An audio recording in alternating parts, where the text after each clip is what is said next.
Di penghujung masa perang, pria ini memutuskan untuk mengasingkan diri. Sudah ratusan lubang ia gali, namun tak juga mendapatkan apapun. Sampai tepat di depan matanya, ada bongkahan emas yang sangat besar. Tami benar-benar tak menyangka akhirnya emas yang ia cari-cari sudah ada di depan matanya. Tami pun langsung membawa emas itu dan akan pergi jauh meninggalkan tempat ini. Hanya dengan menunggangi kuda, Tami menelusuri wilayah konflik pasca perang. Bahkan saat melewati pasukan tentara Jerman, Tami tetap tenang. Saat ada salah satu prajurit ingin menyerangnya, pemimpin pasukan ini malah membiarkannya karena yakin Tami tidak akan selamat setelah melewati mereka. Terlihat banyak sekali orang-orang yang menjadi korban kejahatan tentara musuh pada masa ini. Dan kini Tami malah bertemu lagi dengan satu pasukan tentara lainnya. Bapak tua ini pun dicegat oleh tentara Pram dan semua emas yang dibawanya akan diambil. Tami hanya diam saja saat ia dipaksa berlutut. Namun ternyata Tami langsung menyerang semua pasukan tentara ini. Hanya seorang diri ia mengalahkan semua prajurit. Keributan ini memancing prajurit lainnya yang ada di dekat sana. Dan betapa kagetnya kepala pasukan ini saat melihat 7 anggotanya terkapar tak berdaya di tangan bapak tua penambang emas yang baru saja ia biarkan lewat beberapa waktu lalu. Kini tentu saja Tami akan menjadi target utama dari para tentara. Ratusan peluru dilesatkan kepadanya, namun Tami masih bisa pergi dengan kudanya. Namun sayang, Tami malah menginjak ranjau sehingga ia harus terkapar di tengah gurun ini. Tami tetap berusaha mengumpulkan kembali emas-emas hasil pencariannya selama ini. Namun tentara musuh sudah sangat dekat dengan dirinya. Bapak tua ini terus mengumpulkan emas miliknya yang berserakan di jalanan. Dan dengan santainya ia menghadapi para tentara yang terus mengejarnya. Tami langsung melempar batu yang ada di tangannya ke sebuah ranjau untuk mengalihkan pandangan para tentara. Dan ia pun langsung menghilang tanpa jejak. Ratusan tembakan dari para tentara tidak ada yang mengenainya. Salah satu anak buah tentara pun diperintahkan untuk memeriksa ranjau di jalur yang akan mereka lewati. Namun tiba-tiba ada sebuah ranjau melayang ke arah kepalanya. Kepala pasukan tentara ini pun menemukan kalung milik Tami yang terjatuh. Dan ternyata bapak tua yang sedang mereka kejar bukanlah orang biasa. Tami adalah mantan tentara terhebat yang pernah mengalahkan satu negara musuh hanya seorang diri. Walaupun mereka telah diperintahkan mundur oleh komandan mereka, tapi mereka tetap ingin mengejar Tami dan mengambil semua emas yang dibawa olehnya. Bapak tua ini akhirnya terkapar setelah mendapat serangan bertubi-tubi dari pasukan tentara musuh yang terus mengejarnya. Namun baru saja ia tertidur sebentar, para tentara ini sudah berada dekat dengan dirinya dan membawa hewan pelacak. Tami langsung terbangun dan saat ada salah satu mobil lewat, ia langsung bergerak menuju kolom mobil itu. Para tentara tidak ada yang sadar pergerakan Tami. Namun hewan pelacak ini sudah mulai merasakan keanehan. Tami pun membuat lubang pada tangki bensin mobil tentara untuk mengacaukan penciuman hewan pelacak sehingga keberadaannya tidak akan terdeteksi. Tami pun malah lari dengan santainya melewati para tentara. Ia menyalakan sebuah korek sampai pakaiannya terbakar, lalu terjun ke sebuah danau. Para tentara pun menghentikan tembakannya karena bagaimanapun juga Tami pasti akan keluar, sebab Tami harus bernafas. Di saat itulah baru mereka melesatkan tembakan terakhir untuk melumpuhkan Tami. Seorang tentara terjun ke danau untuk menangkap target mereka. Namun ia tak sadar kalau target mereka ada di belakangnya dan selesailah tentara itu. Pemimpin pasukan ini malah memerintahkan tentara lainnya menyusul dan tentu saja nasibnya sama seperti yang sebelumnya. Saat tentara terakhir ingin mencoba terjun, ia malah ketakutan dan ingin kabur.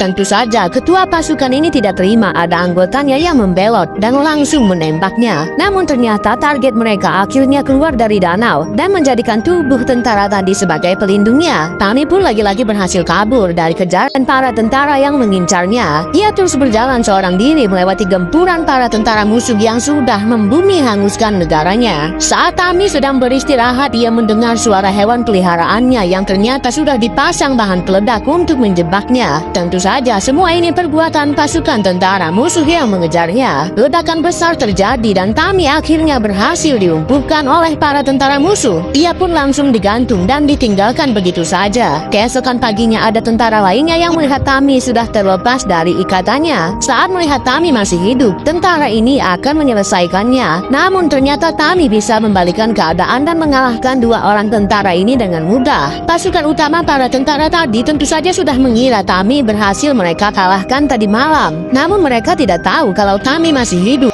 Sampai salah seorang tentara tiba-tiba tak sadarkan diri dan yang lainnya terlempar keluar dari mobil mereka. Tentu saja semua ini perbuatan Tami. Awalnya para wanita yang disandra oleh para tentara ini terlihat ketakutan. Namun ternyata Tami pun mengajak semua wanita yang disandra oleh para tentara untuk keluar dan melawan. Pasukan yang berada di depan tidak sadar kalau anggota mereka di belakang sudah dikalahkan oleh Tami. Para tentara diserang oleh wanita yang mereka sandra. Semua ini berkat Tami, orang yang sudah berjuang keras kabur dari kejaran para tentara musuh dan kali ini akan melawan hanya seorang diri. Tami juga mengerahkan semua wanita yang disandra untuk melawan. Sementara itu Tami langsung menyerang ke tank utama milik para tentara. Walaupun ia sempat dibuat terjatuh, Tami masih bisa mempertahankan dirinya dan menyerang balik para tentara yang sudah mengejarnya tanpa henti. Salah satu tentara pun bertekuk lutut dibuatnya. Tentara lainnya pun kabur seketika melihat Tami dan ia langsung membawa motor para tentara itu untuk mengejar pemimpin pasukan tentara yang ingin kabur menggunakan pesawat yang sudah mereka siapkan. Tami tidak akan pernah berhenti mengejar sampai semua tentara yang sudah mengganggu hidupnya berhasil ia kalahkan semua. Tembakan pun dilesatkan ke pesawat para tentara ini. Saat pesawat akan lepas landas, Tami menancapkan kapak miliknya ke pesawat para tentara ini dan kini ia tergantung di sana. Para tentara tidak sadar kalau Tami sudah ada di bawah pesawat mereka sampai Tami membuat keributan di belakang pesawat. Kepala tentara ini pun terlibat keributan dengan Tami. Kepala tentara sangat geram kepada Tami karena tak kunjung musnah walau sudah diserang secara bertubi-tubi. Tami benar-benar tidak akan menyerah sebab para tentara musuh ini sudah mengganggu hidupnya dan mencuri semua emas miliknya. Sampai akhirnya ia pun berhasil menjatuhkan tentara ini dari pesawat. Namun sayang pesawat ini malah hilang kendali dan Tami langsung melindungi dirinya dari benturan keras. Sungguh luar biasa, Tami pun masih selamat dari kecelakaan mengerikan yang ia alami. Dan Tami berhasil mendapatkan kembali semua emas miliknya. Tami menukar semua emas miliknya sampai membuat semua orang tercengang melihatnya.